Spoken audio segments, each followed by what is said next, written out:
समारोह के आज के इस कार्यक्रम में उपस्थित जनपद मिर्जापुर के अलग अलग क्षेत्रों से आए हुए भारी संख्या में सभी उपस्थित बहनें मां विंध्यवासिनी के धाम में स्थित इस लालगंज क्षेत्र में आज मुझे आप सबसे मिलने का, संवाद बनाने का अवसर प्राप्त हो रहा है। इस कार्यक्रम के ठीक पहले मुझे मां विंध्यवासिनी धाम में मां विंध्यवासिनी धाम के दर्शन करने तथा डबल इंजन सरकार के द्वारा श्रद्धालुओं की सुविधा के लिए किए गए प्रयासों और कार्यक्रमों को नजदीक से देखने का अवसर प्राप्त हुआ है। मैं इस अवसर पर उपस्थित आप सभी बहनों का हृदय से अभिनंदन करता हूं, स्वागत करता हूं।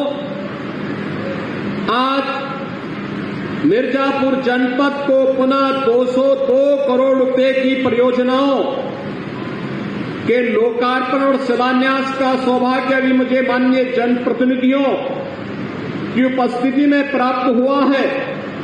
इसके लिए भी आप सभी को हृदय से बधाई और दीपावली आदि पर्वों की अपनी शुभकामनाएं भी देता हूं।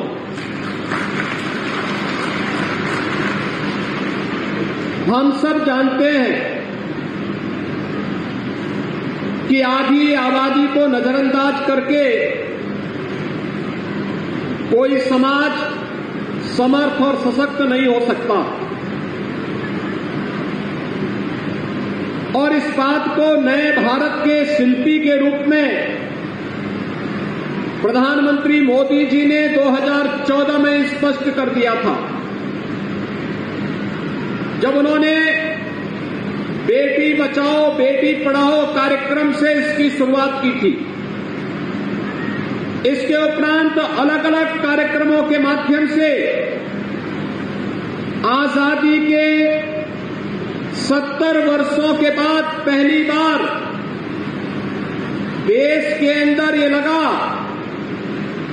कि महिलाएं भी देश के राजनीतिक एजेंडे के मुख्य हिस्से हैं। जनधन अकाउंट का कार्यक्रम हो,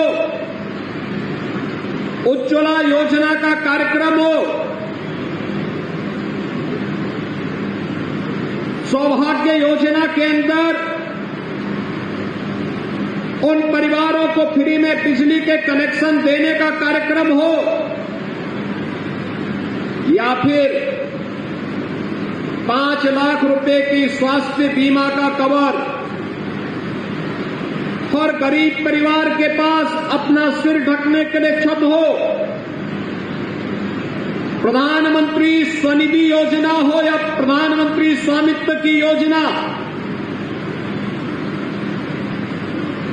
स्वामित्व योजना के अंतर्गत जहां पर जो परिवार निवास करता है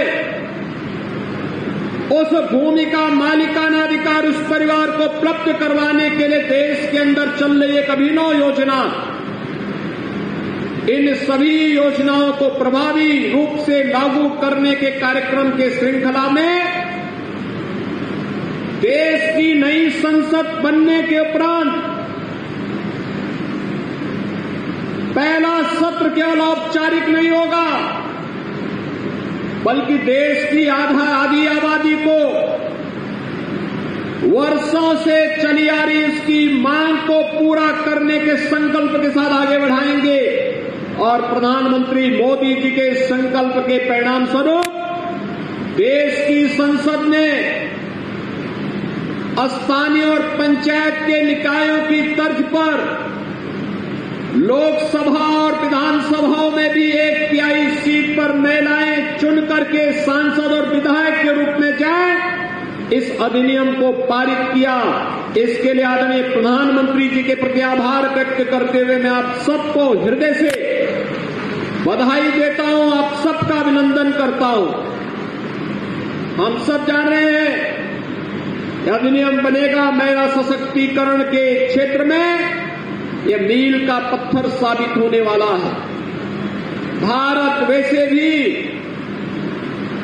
इस दिशा में बहुत प्रगतिशील कदम रखा है, आगे बढ़ाया है। सशक्तिकरण की दिशा में उठाए गए कदम आज देश के लिए और दुनिया के लिए अनुकरणीय बने हैं। उसी श्रृंखला में अधिनियम का पारित होना दुनिया के आधी आबादी के सामने एक नया आगे बढ़ने का प्रकाश स्तंभ प्रधानमंत्री मोदी जी ने प्रस्तुत किया है। और भाइयों बहनों, इसीलिए आज मैं फिर यहां मां विंध्यवासिनी धाम में आकर के यहां की बहनों की ओर से प्रधानमंत्री मोदी जी के प्रति आभार व्यक्त कर सकूं, इसके लिए आपके बीच में विशेष रूप से आया हूं।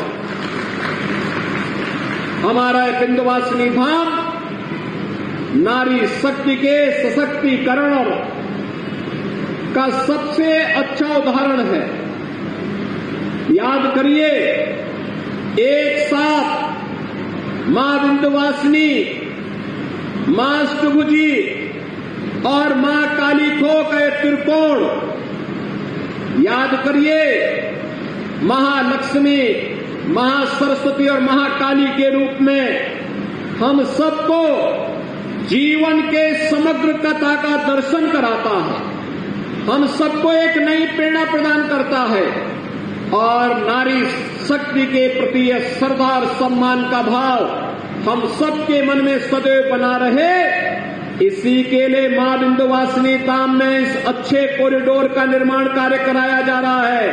आने वाले श्रद्धालुओं को भी समस्या न हो, लेकिन साथ साथ मां के प्रति श्रद्धा का भाव व्यक्त करने के साथ साथ हमारे नौजवानों को अधिक से अधिक मात्रा में रोजगार की सुविधाएं भी उपलब्ध होती हो। मैं देख रहा था, मैं अष्टमी के दिन पूछ रहा था कि मां विंध्यवासिनी धाम में कितने श्रद्धालुओं ने दर्शन किया है। मुझे बताया गया कि अकेले एक दिन में 35 लाख लोग मां विंध्यवासिनी धाम में दर्शन किए। आप अनुमान करिए, पहले 35 लाख लोग पूरे वर्ष भर में आते थे, आज एक दिन में आ रहे हैं दर्शन करने के लिए। ये चीजें दिखाती हैं सुविधाएं मिलनी चाहिए, कनेक्टिविटी बेहतर होनी चाहिए, और जब ये सुविधाएं बेहतर होती हैं परिणाम भी उसी प्रकार से बेहतर होते हैं। मुझे लगभग 1 वर्ष पहले यहां आने का सौभाग्य प्राप्त हुआ था और उसके उपरांत उस समय में विधानसभा उपचुनाव के दौरान यहां आया था। वह हमारे सामने एक चुनौतीपूर्ण कार्यक्रम था। एक तरफ अपने एक युवा विधायक को खोने का गम था और दूसरी तरफ उनकी धर्म पत्नी को ही अपना दल, हमारे सहयोगी दल ने प्रत्याशी बना करके उतारा था। और मैं आप सबका आभारी हूं कि आप सबने श्रीमती रिंकी कौल को भारी बहुमत से विजयी बना करके अपना प्रतिनिधित्व उनके हाथों में सौंप करके आज यहां को सम्मानित किया है, नारी गरिमा की रक्षा करने के लिए अपने आप को समर्पित किया है। इस देश से मैं आप सबका हृदय से आभार व्यक्त करता हूं। आपने देखा होगा, श्रीमती रिंकी कौल विधायक बनने के बाद अब आपके प्रतिनिधि के रूप में पहला भाषण उनका मंच पर हुआ। आज वे महिलाओं के बारे में, विकास के बारे में, यहां के समग्र विकास के कार्यक्रमों को आगे बढ़ाने के लिए निरंतर प्रयास कर रही हैं। हमारे माननीय जनप्रतिनिधिगण निरंतर प्रयास कर रहे हैं और आज उसी की श्रृंखला में मिर्जापुर जनपद विकास की नई ऊंचाइयों की ओर आगे बढ़ता हुआ दिखाई दे रहा है। कोई सोच सकता था पहले कि मां विंध्यवासिनी धाम में इतना अच्छा कॉरिडोर बनेगा? कोई ये सोचता था कि यहां मिर्जापुर जनपद में भी मेडिकल कॉलेज बनेगा? क्या ये कोई सोचता था हर घर नल की योजना इस क्षेत्र में भी क्रियान्वित हो पाएगी? आज तो भाइयों बहनों, हर घर में शुद्ध आरओ का पानी पहुंचाने के एक बड़े अभियान के साथ हम लोग निकले हैं और यहां की बहनों की समस्या का समाधान भी करेंगे कि उनको शुद्ध जल की आपूर्ति होगी, इसमें कोई संदेह नहीं। लेकिन साथ साथ मां विंध्यवासिनी के नाम पर अब हमारे मिर्जापुर में भी एक भव्य विश्वविद्यालय का निर्माण हो, इसके लिए भी मैं आप सबको हृदय से बधाई देता हूं। हमारी सरकार ने तय कर लिया है। मैं यहां पर अभी आशीष जी से भी और यहां पे रमाशंकर जी से भी, अनुप्रिया जी से भी, अनुराग सिंह जी से भी, रत्नाकर मिश्रा जी से भी, इन सबसे मैं यही पूछ रहा था कि जमीन चिन्हित करके उसको तत्काल प्रस्ताव भेजिए। एक्ट बनते ही यहां पे शिलान्यास के लिए, विश्वविद्यालय के शिलान्यास के लिए हम लोग आने वाले हैं। भाइयों बहनों, पहले विश्वविद्यालय क्या महाविद्यालय नहीं मिलते थे, अब तो विश्वविद्यालय बनाने जा रहे हैं और विश्वविद्यालय के माध्यम से ये शिक्षा के केंद्र के रूप में ये पूरा क्षेत्र उभरेगा।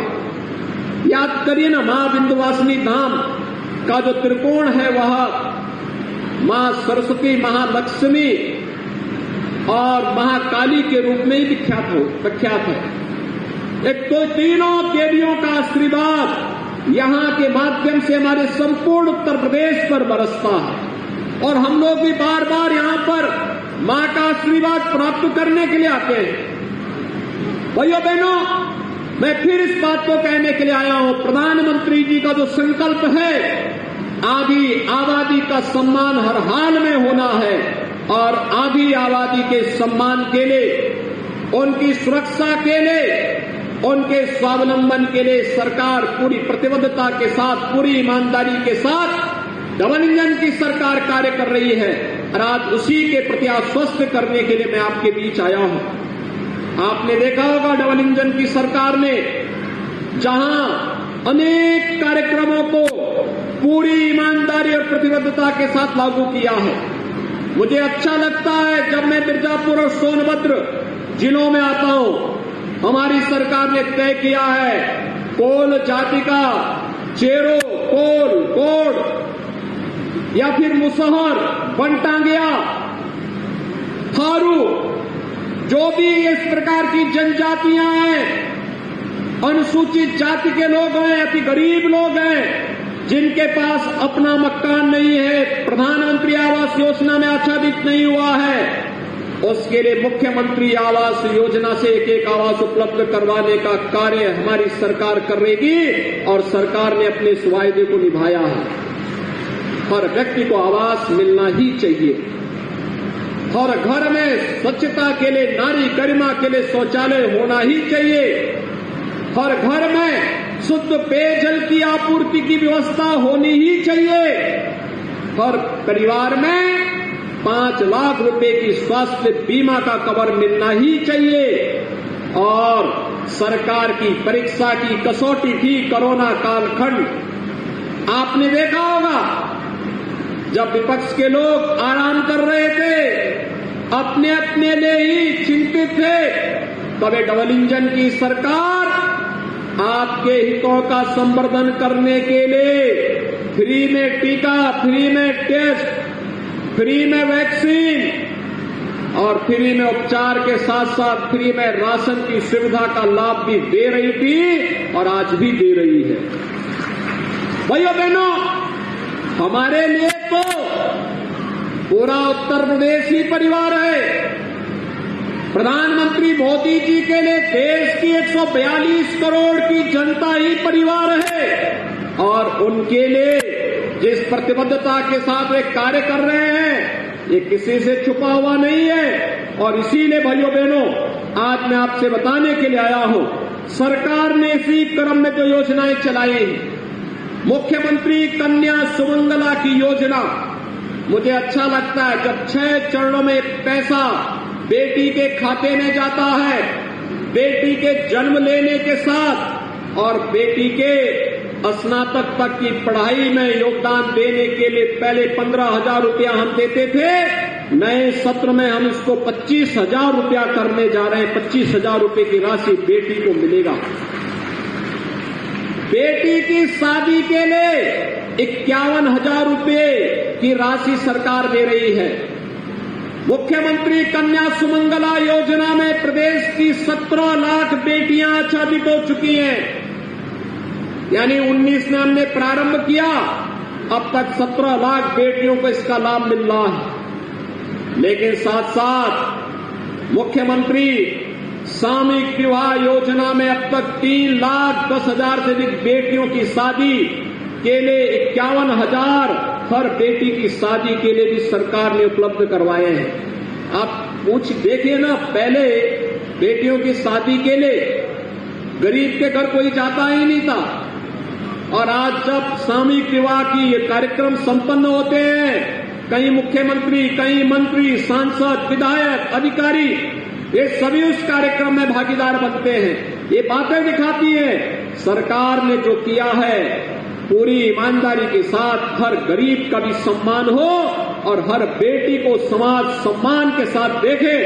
इस देश से सरकार के कार्यक्रम पूरी ईमानदारी के साथ आगे बढ़ाने के कार्यक्रम चल रहे हैं। सरकार वर्तमान में मिशन शक्ति के अंतर्गत अपने चतुर्थ चरण के कार्यक्रम को आगे बढ़ा रही है। जैसे यहां पे अनुप्रिया जी ने बताया भी कि उत्तर प्रदेश पुलिस में बेटियों की संख्या अधिक से अधिक भरी जाए।